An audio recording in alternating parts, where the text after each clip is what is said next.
Olá, pessoal. Aqui é a Ana Paula e vamos continuar a falar sobre o inchamento das cidades e a consequente formação das favelas.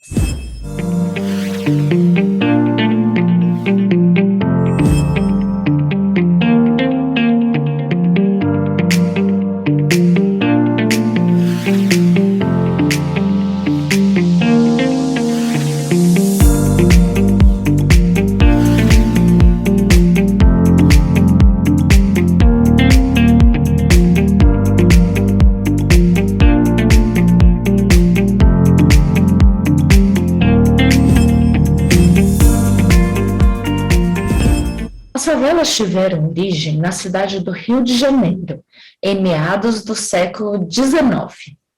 Alguns motivos atraíram uma enorme população para a capital do país. Foram eles a decadência da produção cafeeira do Vale do Paraíba, a abolição da escravatura, o início do processo industrial do país e os imigrantes que decidiram se instalar nos centros urbanos. Esse crescimento da cidade inchou sua área central, onde se concentravam vários cortiços.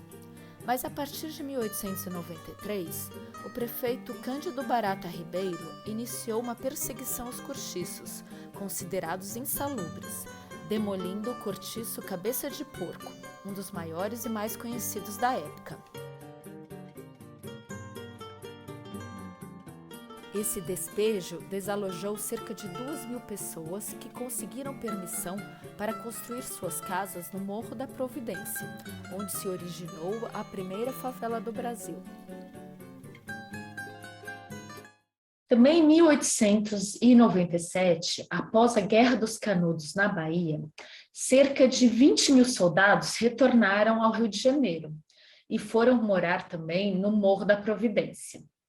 Como durante a guerra, esses soldados haviam se alojado numa região próxima ao monte chamado Favela, eles passaram a apelidar o morro que eles vieram a morar no Rio de Janeiro também de Favela. O nome acabou ficando popular e a partir da década de 20, os morros cobertos por barracos e casebres passaram a ser chamados de favelas.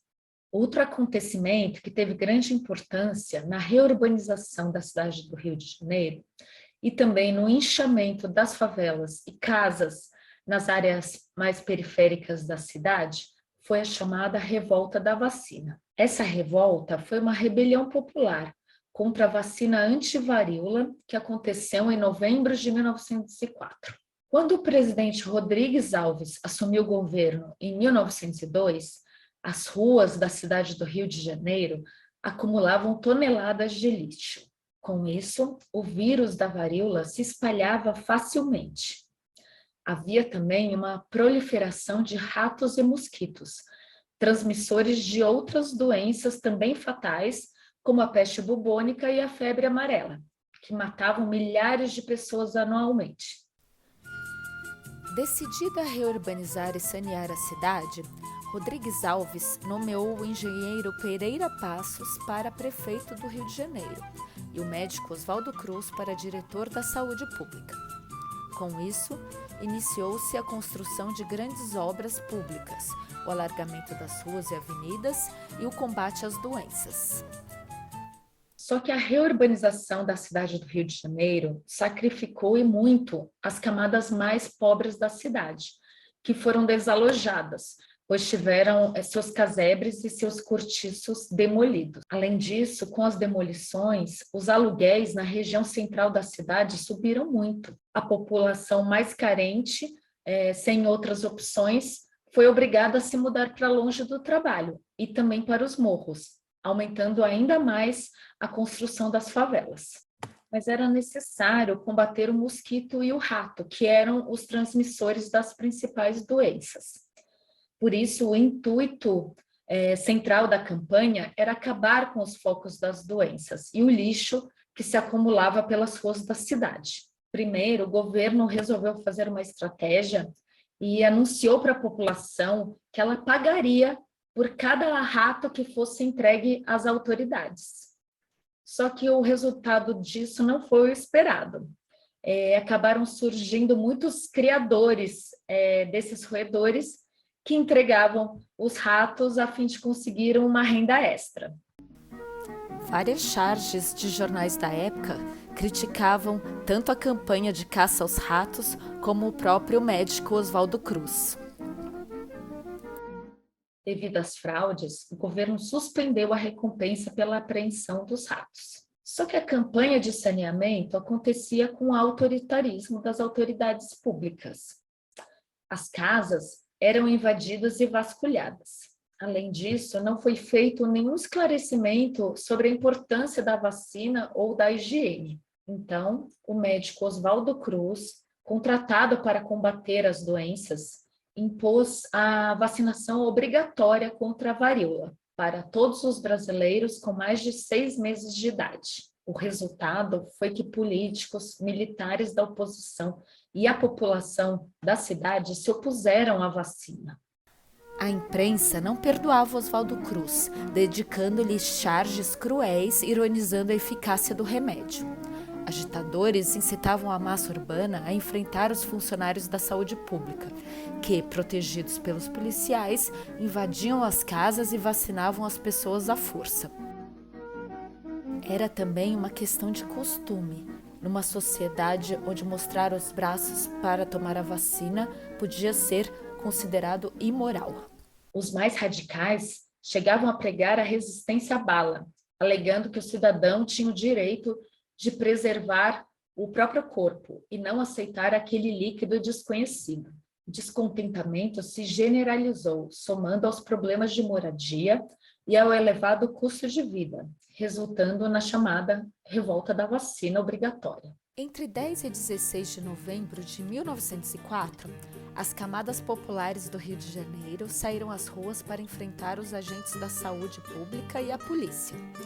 O centro da cidade foi transformado numa praça de guerra, com bondes derrubados, edifícios depredados e... A revolta popular teve o apoio dos militares, que tentaram usar a massa insatisfeita para derrubar, sem sucesso, o presidente da época, Rodrigues Alves. O movimento rebelde foi dominado pelo governo, que prendeu e enviou algumas pessoas para o Acre. Logo em seguida, a lei da vacina obrigatória foi modificada, tornando facultativo o seu uso. A crise na habitação obrigou os cidadãos mais pobres da cidade a erguerem centenas de barracos nos subúrbios, quando as favelas substituíram os cortiços como principal forma de residência para os cariocas carentes.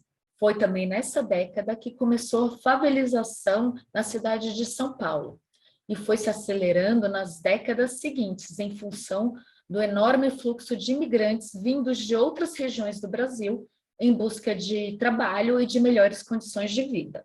Fotos da favela do Ibirapuera, de 1952, favela do Vergueiro, uma das maiores favelas da cidade nos anos 60 e 70, a favela do Canindé, na margem esquerda do rio Tietê, e a várzea do Carmo, onde existe um casario e lavadeiras, às margens do rio Tamanduateí.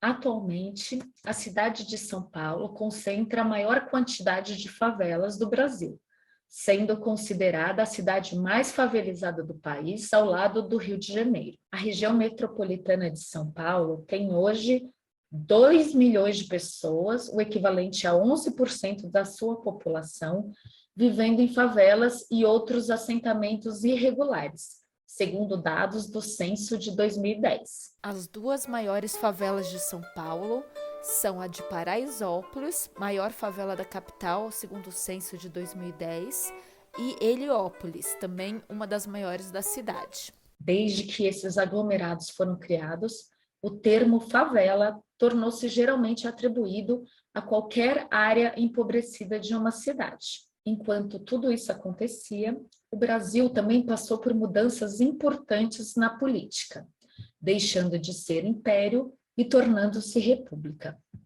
E esse será o tema da nossa próxima aula.